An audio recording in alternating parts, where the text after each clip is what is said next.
મહત્વના અપડેટ અહીંયા સામે આવ્યા છે, જ્યાં વિસાવદરમાં ફરી મોટો ઉલટફેર જોવા મળ્યો। 9મા રાઉન્ડના અંતે આપને મોટી લીડ મળી છે।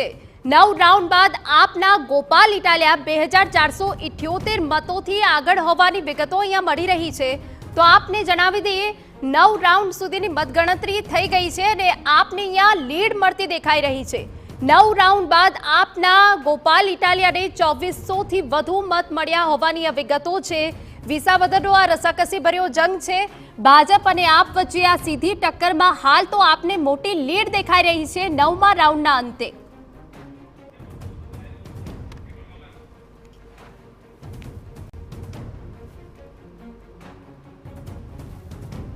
તો વિસાવદરમાં ફરી મોટો ઉલટફેર જોવા મળી રહ્યો છે અને ગોપાલ ઇટાલિયા 2478 મતોથી આગળ છે। વિસાવદર બેઠક કે જ્યાં પાટીદાર પ્રભુત્વ પર છે, અહીંયા લેઉવા પાટીદાર પણ એટલું જ મહત્વનું સ્થાન ધરાવે છે, પરંતુ હાલ જે વિગતો મળી રહી છે તેમાં મોટો ઉલટફેર જોવા મળી રહ્યો છે।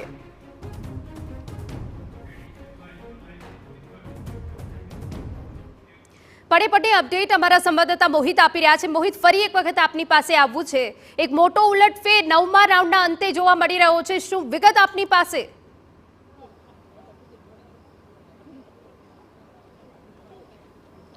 હિના, વધુ એક રાઉન્ડ છે તેની મતગણતરી છે તે પૂર્ણ થઈ ગઈ છે અને આમ આદમી પાર્ટીની લીડ 10 રાઉન્ડને પૂર્ણ થતા 4181ની લીડ છે તે પહોંચી ગઈ છે। એટલે કે આમ આદમી પાર્ટી છે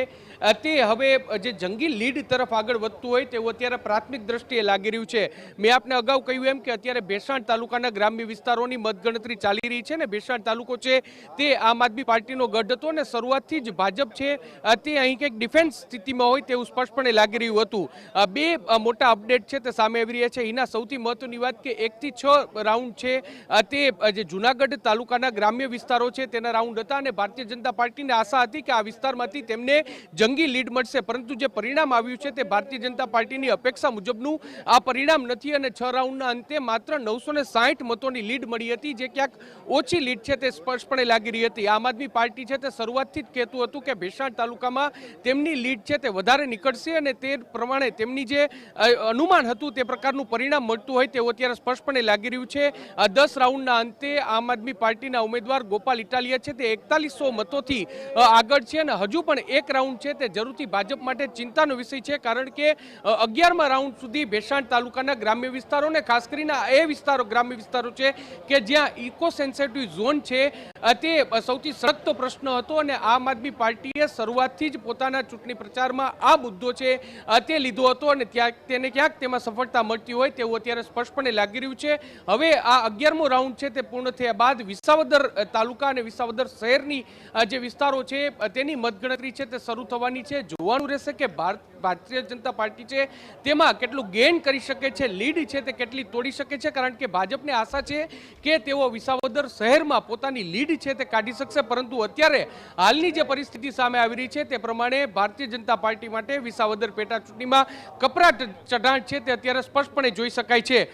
જે ગ્રામ્ય વિસ્તારની જો વાત કરવામાં આવે તો હિના, અત્યારે જે ગ્રામ્ય વિસ્તારોમાં અલગ અલગ જે પ્રશ્નો હતા એ પછી ખેડૂતોને પોષણક્ષમ ભાવની વાત હોય, અતિવૃષ્ટિ અને અનાવૃષ્ટિ સમયે જે સરકાર તરફથી જે સહાય મળવાની વાત હોય, રોડ રસ્તાની વાત હોય, આ તમામ મુદ્દાઓ છે તે સૌથી વધારે અસરકારક હતા અને આ પરિણામમાં ગ્રામ્ય વિસ્તારમાં ભારતીય જનતા પાર્ટીને સૌથી મોટું નુકસાન છે તે થઈ રહ્યું છે અને તેના માટે ક્યાંક આ મુદ્દાઓ જવાબદાર હોય તેવું અત્યારે સ્પષ્ટપણે લાગી રહ્યું છે। જી બિલકુલ મોહિત, ખૂબ અગત્યની જાણકારી આપ આપી રહ્યા છો। વધુ કેટલાક સવાલો પણ અહીંયા થાય કે વિસાવદર બેઠક ઉપર ગ્રામીણ ક્ષેત્રના મત સૌથી મહત્વપૂર્ણ સાબિત થાય છે શહેરી ક્ષેત્ર કરતા। હાલ ગ્રામીણ ક્ષેત્રના મત કોના તરફી આપ જોઈ રહ્યા છો મોહિત?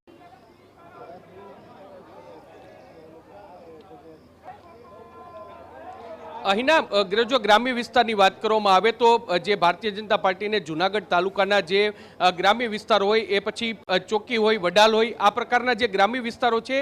ત્યાં તેમને ભાજપને સારી લીડ નીકળવાની આશા હતી, પરંતુ આ લીડ છે તે ન નીકળી અને અપેક્ષા મુજબની લીડ ન આવી, તે ભાજપ માટે સૌથી મોટો ડ્રોબેક છે। બીજું, ભેસાણમાં જે ઇકો સેન્સિટિવ ઝોનનો મુદ્દો છે ભેસાણ તાલુકાના ગ્રામ્ય વિસ્તારોમાં તે ભાજપને શરૂઆતથી જ પરેશાની કરે તેવો હતો અને આમ આદમી પાર્ટીએ પોતાનું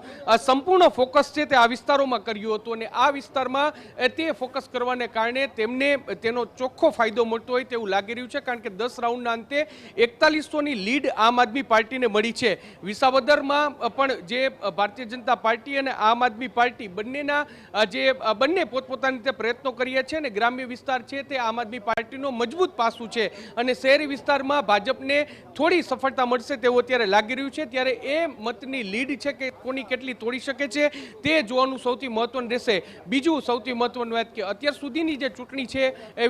એ જો